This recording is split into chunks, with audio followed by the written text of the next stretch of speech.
வணக்கம் friends, welcome to வாகை தமிழா channel. இன்றைக்கி நம்ம வாகை தமிழா சேனலில் எதை பற்றி பார்க்க போகிறோம் அப்படின்னு சொல்லி பார்த்திங்க அப்படின்னா, ஆக்சுவலாக வந்துட்டு இது புரட்டாசி மாதம் இல்லையா? ஸோ புரட்டாசி மாதம் அப்படின்றதுனாலே நிறைய ஃபுட் லவர்ஸ் வந்துட்டு பார்த்திங்க அப்படின்னா, என்னடா நான்வெஜ் சாப்பிட முடியலையே அப்படின்ற மாதிரிலாமே வந்துட்டு ஃபீல் பண்ணிகிட்டு இருப்பாங்க. ஸோ அவங்களுக்கான ஒரு வீடியோவாக தான் இந்த வீடியோ இருக்க போகுது அப்படின்னு சொல்லிட்டு சொல்கிறேன். ஏன் அப்படின்னு சொல்லி பார்த்திங்க அப்படின்னா, நம்ம மஷ்ரூமை வச்சு நான்வெஜ் மாதிரியே எப்படி குக் பண்ணுறது அப்படின்றது தான் நம்ம இந்த வீடியோவில் பார்க்க போகிறோம். ஸோ வீடியோவை ஸ்கிப் பண்ணாமல் பாருங்கள். தென் வீட்டில் செஞ்சு பாருங்கள், ரொம்பவே டேஸ்டியாக இருக்கும். தென் ஃபர்ஸ்ட் ஆஃப் ஆல் வந்துட்டு நீங்கள் என்ன பண்ணுறீங்க அப்படின்னா, ஒரு கடாய் வச்சுக்கோங்க. கடாயில் வந்துட்டு இந்த மாதிரி எப்பயும் போல தான் தாளிப்பு, அதாவது எண்ணெய் ஊற்றி கடுகை போட்டு அது கூட வந்துட்டு சோம்பு சேர்த்துக்கோங்க. சோம்பு அது கூட வந்துட்டு ஒரே ஒரு லவங்கம், பட்டை இதெல்லாம் வந்துட்டு சேர்த்துக்கோங்க. அதுக்கப்புறமா கருவேப்பிலை போட்டு அதுக்கப்புறம் வெங்காயம் போட்டு நம்ம வணக்கலாம். வெங்காயம் வந்துட்டு வணங்கிறதுக்கு லைட்டாக உப்பு போட்டுக்கலாம். அது மட்டும் இல்லாமல் இப்போ வந்துட்டு நீங்கள் பார்த்தீங்கன்னா வெங்காயம் வணங்கிட்டு இருக்கட்டும், நம்ம காளானை வந்துட்டு நல்லா வந்து வாஷ் பண்ணி எடுத்துக்கலாம். ஆக்சுவலாக இந்த ஒரு காளான் பார்த்திங்க அப்படின்னா நாங்கள் வீட்டிலேயே வளர்த்தது. இந்த ஒரு காளான் எப்படி வளர்க்குறது அப்படின்ற மாதிரியான வீடியோ தேவைப்படுது அப்படின்னா நீங்கள் கமெண்ட் செக்ஷனில் கேளுங்க. கண்டிப்பாக நான் அது வந்துட்டு ஒரு வீடியோவாக வந்துட்டு போடுறேன். ஸோ இந்த காளான் வந்துட்டு நீங்கள் ரொம்பலாம் வாஷ் பண்ண வேணாம். ஸோ இது வந்துட்டு பார்த்திங்க அப்படின்னா இந்த மாதிரி தேய்ச்சி வாஷ் பண்ணிங்க அப்படின்னாலே வந்துட்டு போதும். தென் இந்த காளானை வந்துட்டு நம்ம வாஷ் பண்ணி எடுத்துக்கிட்டோம்.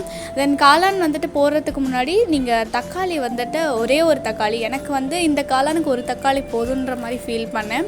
ஸோ நீங்கள் அதிகமாக எடுத்துக்கிறீங்க அப்படின்னும் போது நீங்கள் 2 தக்காளியாக கூட ஆட் பண்ணிக்கலாம். ஸோ நான் ஒரே ஒரு தக்காளியை மட்டும் ஆட் பண்ணிக்கிறேன். தக்காளியை வந்துட்டு இந்த மாதிரி நல்லா பேஸ்ட்டாக அரைச்சி இதில் வந்துட்டு ஆட் பண்ணிக்கிறேன். ஸோ ஆட் பண்ணி தக்காளியோட பச்சை ஸ்மெல் போகிற வரைக்கும் நீங்கள் நல்லா இந்த மாதிரி வணக்கிக்கங்க. தென் அது கூட வந்துட்டு நீங்கள் பார்த்திங்க அப்படின்னா மஞ்சத்தூள், அது மட்டும் இல்லாமல் வீட்டில் வந்துட்டு கறி மசாலா தூள் வச்சுருந்தீங்கன்னா அது போட்டுக்கோங்க. இல்லைனா கரம் மசாலா கூட போட்டுக்கலாம். இல்லை அதுக்கப்புறம் வந்துட்டு நீங்கள் மிளகாத்தூள் சேர்த்துக்கோங்க. தென் தனியாத்தூள் வந்துட்டு கொஞ்சமாக சேர்த்துக்கோங்க. இதெல்லாமே சேர்த்து நல்லா வந்துட்டு மிக்ஸ் பண்ணி வணக்கிக்கோங்க. தென் இதெல்லாமே வணங்கினதுக்கப்புறமா தக்காளியோட பச்சை ஸ்மெல் போனதுக்கப்புறமா நீங்கள் வாஷ் பண்ணி வச்சுருக்கீங்க இல்லையா காளான், அதை வந்துட்டு நம்ம இது கூட சேர்த்துக்கலாம். ஸோ சேர்த்ததுக்கப்புறமா இது நல்லா வந்துட்டு மிக்ஸ் பண்ணி விட்டு வணக்கிக்கலாம். தென் இது கூட வந்துட்டு காளான் வந்துட்டு ஓரளவுக்கு கொஞ்சம் வெந்தால் தான் நல்லாயிருக்கும். ஸோ அதனால் வந்துட்டு லைட்டாக இது கூட வந்துட்டு தண்ணி சேர்த்துக்கலாம். காளானுக்கு தேவையான உப்பு சேர்த்து நீங்கள் நல்லா வந்துட்டு வேக வச்சுக்கோங்க. ஆக்சுவலாக இப்போ பார்க்கும்போதே இது வந்துட்டு பார்க்குறதுக்கு நல்லாயிருக்கும்.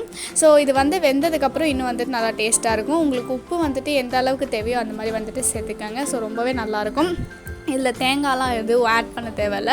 ஒரு 10 மினிட்ஸ் அண்ட் 15 மினிட்ஸ் காளான் வந்துட்டு நல்லா பாயில் ஆகணும். அதுக்கப்புறமா நீங்கள் ஓப்பன் பண்ணி பார்த்தீங்க அப்படின்னா சூப்பராக ரொம்ப ஒரு நான்வெஜ் பிரியார்களுக்கு இது வந்துட்டு ரொம்பவே பிடிக்கும் அப்படின்னு சொல்லிட்டே சொல்லலாம். ஏன்னா 1 மந்த் வந்துட்டு பார்த்திங்க அப்படின்னா நான்வெஜ் நம்மளால் எடுத்துக்க முடியாது. ஸோ அந்த ஒரு டைமில் வந்துட்டு இந்த மாதிரி எல்லாமே வந்துட்டு நம்ம காளானை குக் பண்ணி சாப்பிட்டுக்கலாம். சரி, ஓகே ஃப்ரெண்ட்ஸ், இன்றைக்கி வந்துட்டு பார்த்திங்க அப்படின்னா சூப்பரான ஒரு காளானில் வந்துட்டு இந்த மாதிரி ஃப்ரை பண்ணி சாப்பிட்டா நல்லாயிருக்கும் அப்படின்றத ஒரு வீடியோவாக பார்த்தோம். தென் நம்ம வாகை தமிழா சேனலில் பார்த்திங்க அப்படின்னா இந்த மாதிரியான பாரம்பரியமான உணவு பழக்க வழக்கங்கள், இயற்கை தொடர்பான மருத்துவ குறிப்புகள் இதெல்லாமே வந்துட்டு பதிவேற்றம் செஞ்சுட்டு வரோம். நம்ம சேனலுக்கு இதை ஃபர்ஸ்ட் டைமாக வரீங்க அப்படின்னா மறக்காமல் சேனலில் சப்ஸ்கிரைப் பண்ணி வச்சுக்கோங்க.